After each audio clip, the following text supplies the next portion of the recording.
Didier Awadi est un artiste africain avec un passeport sénégalais. Je viens du groupe qui s'appelle Positive Black Soul et aujourd'hui j'ai une carrière en solo, voilà, et on fait de la musique consciente. Un retour de mon premier groupe Positive Black Soul avec quelques titres qu'on va sortir, un EP, un petit album et des tournées avec Positive Black Soul parce que ça fait 31 ans, on devait fêter ça et puis malheureusement avec cette histoire de Covid, donc on n'a pas pu le faire. Mais on a bien l'intention de se remettre sur scène et de donner au public un petit album parce que voilà, c'est ce qu'on aime, c'est ce qu'on est. On est Positive Black Soul forever, so on n'a pas le choix. On va continuer ce qu'on sait faire de mieux. Mon inspiration, je la tire grandement de ce monsieur qui est derrière, Thomas Sankara. Je la tire de celui qui vient de nous quitter, Rawlings.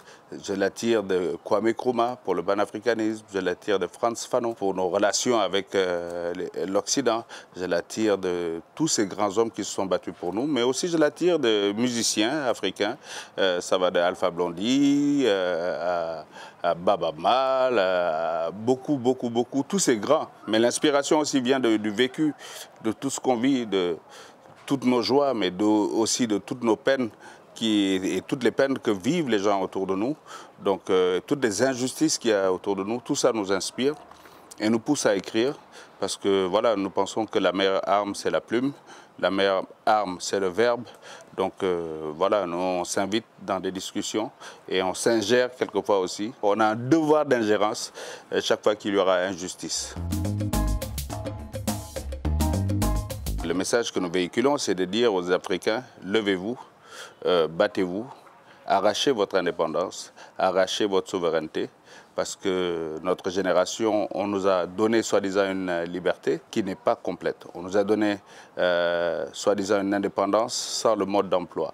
Et nous considérons que l'indépendance ne se donne pas, elle s'arrache. Et on utilise la musique justement comme moyen de véhiculer ce message d'une Afrique sans complexe, qui s'ouvre au monde et qui demande à tout le monde le respect qu'elle donne au reste du monde.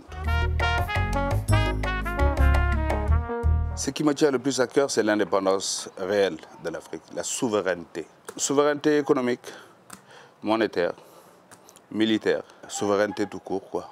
Et aussi la démocratie, qu'on respecte chacun les règles de la démocratie. C'est-à-dire quand on a une constitution, on la respecte. Je pense que c'est les enjeux de ces années-là, de cette année précisément.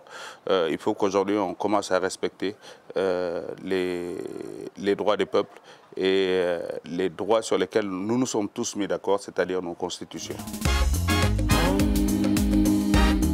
Oui, j'assume, je suis engagé, je suis panafricain, on fait une musique qui porte un message révolutionnaire et on l'assume totalement. Si tu veux faire cette musique militante, cette musique consciente, il faut être prêt à prendre des coups. Parce que chaque fois que tu parles, celui à qui tu t'adresses a l'impression que tu lui donnes un coup. Alors que, somme toute, on ne fait rien de personnalisé, mais ils le prennent personnellement. Donc quand tu donnes des coups, sois prêt à en recevoir. Quand on fait ce métier, d'abord, il faut de la passion. Il ne faut pas s'attendre à être applaudi tout le temps. Il faut être prêt à ce que dans certains pays, on te dise « tu n'es pas le bienvenu ». Mais tu savoureras tôt ou tard les fruits de tes efforts. Quand, après plusieurs années, on a vu qu'au Burkina Faso, le régime qui avait tué Thomas Sankara est tombé, parce que des artistes conscients ont pris le leadership de la contestation, pacifiquement, on s'est dit, voilà pourquoi on se bat. Quand on a vu des gens au Sénégal se lever et 2 fois de suite amener des alternances politiques sans armes, juste avec le pouvoir du verbe et de la musique, et aussi de la presse libre, et on n'est pas seul, on s'est dit, voilà pourquoi on vit. Il faut donner un sens à sa vie, mais il faut être passionné.